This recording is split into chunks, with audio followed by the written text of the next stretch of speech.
Greetings, viewers! Nighthead I here, and something feels off. Hold on, let me just go look in the mirror for it. Nope. I ain't using the Queen of Furry spank for my avatar. Be gone with you, embodiment of digital deviancy! Now, let me just choose an avatar that I won't be embarrassed to be caught using.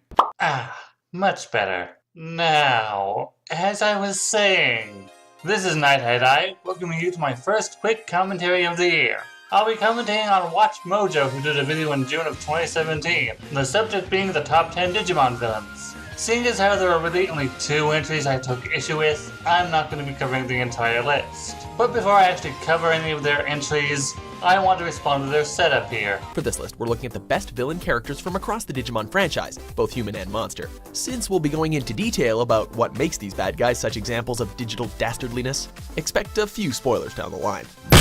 Yeah, they say they'll be going into detail. But as I'll be showing you guys, WatchMojo only covers the bare bones of these characters. Also, in case anyone in my audience hasn't watched any of the Digimon anime, I'll also be giving you guys a spoiler warning.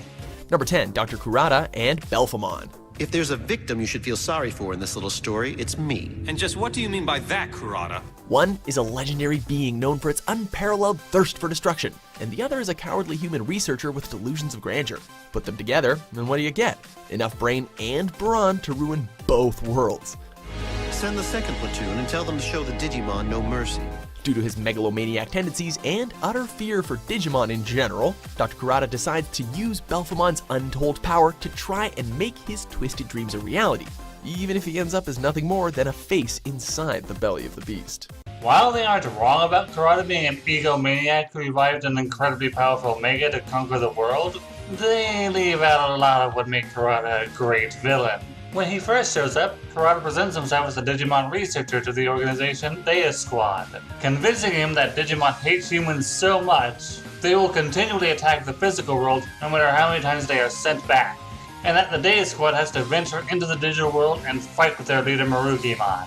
It's only after the protagonists make it to Marukimon's castle is it revealed that the reason why so many Digimon hate humans is because several years ago, Kurata led a massacre in the digital world, using his creation Gizumon to permanently delete several Digimon. Kurata was only using the Deus Squad for protection, until he could get close enough to Marukimon to kill him with an updated Gizumon, which he does. And that's just the tip of the iceberg.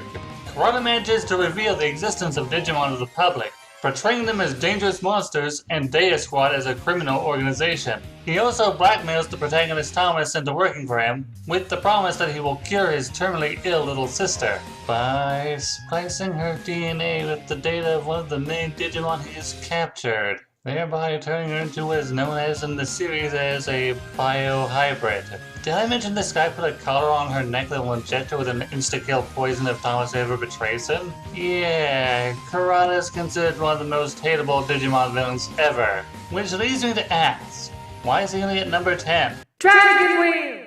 Number 4, Beelzemon. I'll keep loading data till no one can stop me! No one! For the majority of the series, Impmon was nothing more than an annoyance that the Tamers and their partners had to deal with on repeated occasions. He could be loud and crass, but he certainly wasn't any kind of real threat.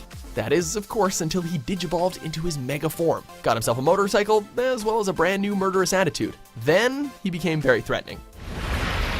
There's a reason he went from troublemaker to murderous mercenary. Impmon was originally a partner to 2 prey little twins who treated him as a toy, causing Impmon to view humans as selfish and stupid, and any Digimon who relied on humans to fight and digivolve as weaklings, even though he himself without a partner was quite weak.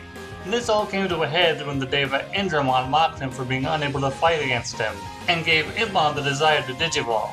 When he entered the digital world, the dog Deva Katsuramon offered him the power to digivolve. But in exchange, Impmon would have to use his new power to kill the protagonists who had started to treat him as a friend. Although revolted at first, Impmon's selfishness got the better of him and he agreed, being warped straight to his mega stage, Beelzemon. Quickly becoming drunk on his new power, Beelzemon quickly came to see other Digimon as nothing more than a means to increase his own strength, becoming more and more of a bloodthirsty beast as the battle against him went on. Now, like I said, these two entries were really the only ones I felt like responding to, so I'll be giving my final thoughts here. Despite WatchMojo saying that they were going to go into detail, it's surprising how much they left out of these two entries. They make it sound like Kurata was just a typical mad scientist seeking world domination, and that Beelzemon was just a merciless killer because reasons. I get that they couldn't have used their full backstories, but WatchMojo could have highlighted some of the things they'd done as villains, or at least their motivations. But that's just this furry weeb's opinion. This is Night saying thanks for listening, and please share your thoughts with me.